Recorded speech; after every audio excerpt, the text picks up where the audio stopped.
అందరికీ నమస్కారం. నేను పద్మావతి. మీరంతా బాగున్నారా? నేను చాలా బాగున్నాను. ప్రతిరోజులాగే ఈరోజు కూడా మరొక మంచి ప్రశ్నతో మీ ముందుకు వచ్చాను.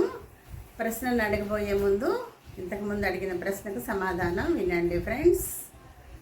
నాకు రెక్కలు ఉంటాయి కానీ పక్షిని కాదు, నేను తిరుగుతూ ఉంటాను కానీ బొంగరాన్ని కాదు అని అడిగాను కదా.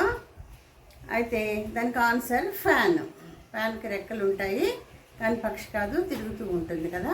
అది ఫ్రెండ్స్ ఆన్సర్. మరి ఇప్పుడు మరో ప్రశ్న వినండి.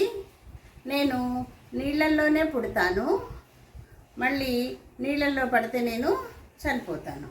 అయితే నేను ఎవరిని? ప్రశ్న మరోసారి వింటారా?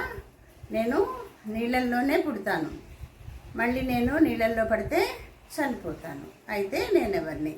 మీకు ఆన్సర్ తెలిసినట్లయితే కామెంట్ బాక్స్లో రాయండి ఫ్రెండ్స్. ఒకవేళ మీకు ఆన్సర్ తెలియకపోతే రేపటి వరకు వెయిట్ చేయండి. నా వీడియోస్ మీకు నచ్చుతున్నట్లయితే లైక్ చేయండి, షేర్ చేయండి, సబ్స్క్రైబ్ చేసుకొని నాకు సపోర్ట్ చేయండి ప్లీజ్.